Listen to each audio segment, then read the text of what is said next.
Hi, Coach. I know it's been a little while since the scrimmage. It was last Saturday. I know you practiced a bunch since then, but that was a big day to evaluate everybody. Your second big scrimmage. So, how did things look? Did the defense perform to your expectations last week?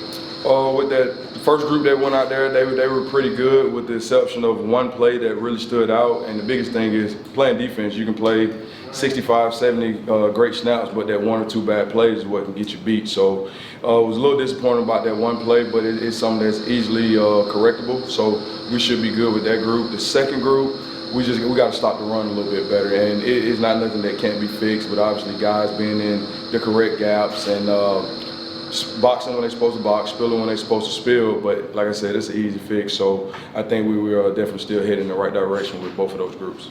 They talked about that scrimmage being a lot more physical. I think it was Coach Henshaw talked about that, more physicality on that scrimmage. Did you see that? Did you see that out of your unit? We did, and Coach Malzahn challenged the offense to run the football. He challenged the defense to stop the run, and so there was some big collisions out there along the line of scrimmage and on the second level. So we definitely got better with our physicality during that scrimmage. Coach, you obviously haven't seen it yet, but Braden Marshall was named preseason freshman All-American. What does that mean to you, and what can he provide to the defense? Well, preseason accolades is really for the fans, to be honest with you. But Braden, he's done a good job this spring when he was here and this fall camp. So definitely looking forward to him being a big part of what we do on defense and special teams. Obviously, a lot of competition.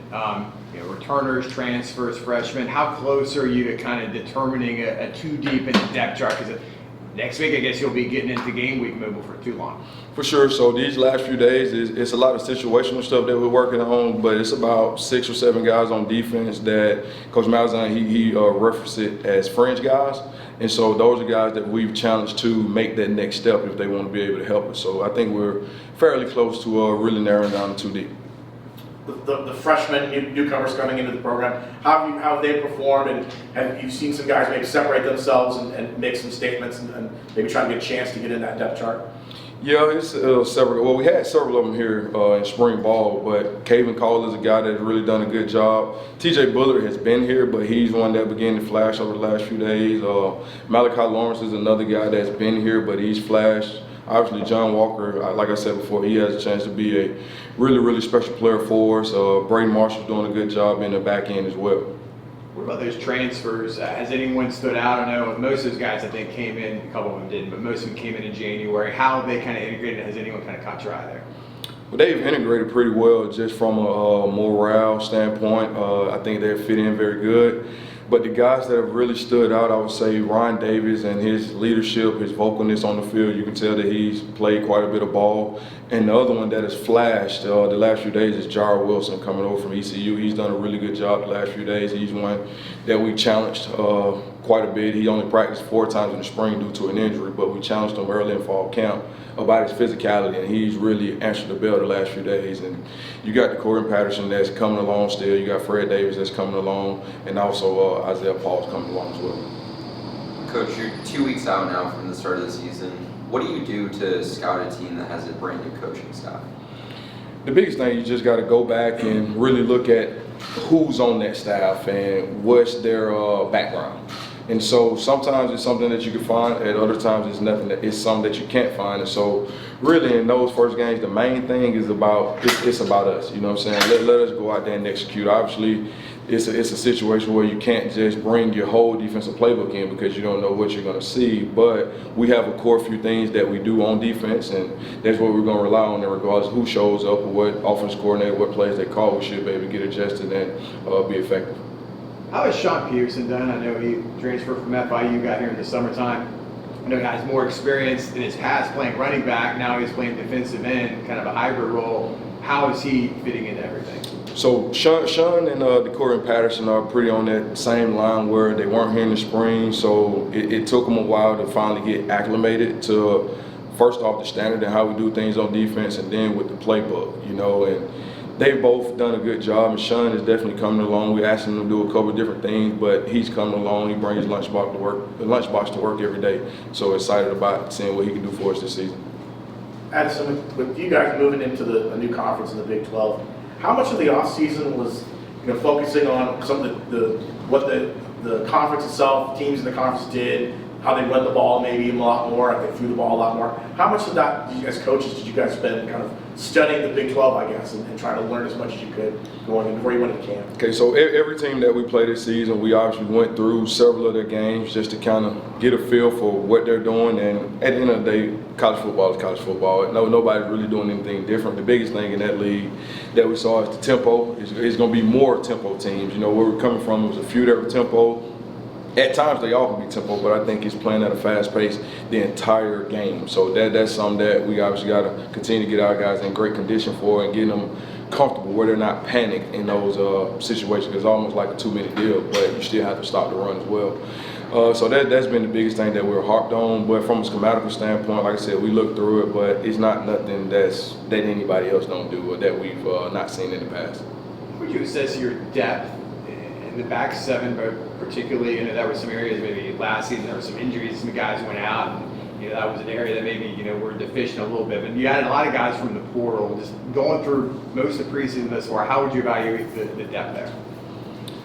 I think we're in a better spot than what we were last year. Obviously adding 2 linebackers, and we ended up adding 4 or 5 DBs out the portal, and it's guys that have played. So instantly our depth have went up. Now it's just getting those guys to uphold the standard and continue to get acclimated within the defense, which I think we're heading in the right direction. So I see us having a lot more depth than what we've had here in the past. How does a coach's day change when school starts, when class begins on Monday? You have more time to sit down and evaluate our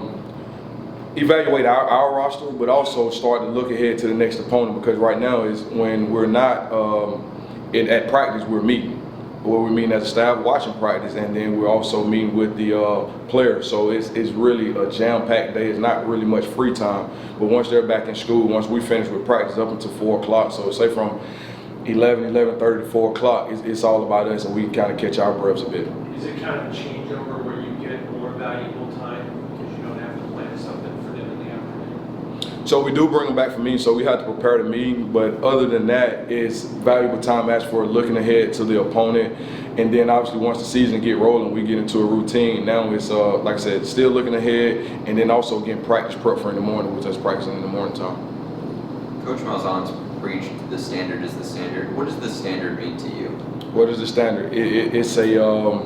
It's something that we put in front of our players, and I actually met with 5 of our guys, and we went down the list. What do you want this defense to be? What do you want them to look like? Physical, hungry, overcome adversity, #1 defense in this, #1 in multiple categories. So, okay, and I narrowed that down to a few things, and I put that in front of them and say, okay, this is what you say you want to be, this is what we want to uphold. And from that standpoint, the way that we see if they're upholding or not is how they're responding on and off the field, how they come to practice every day, how they're attentive in meetings.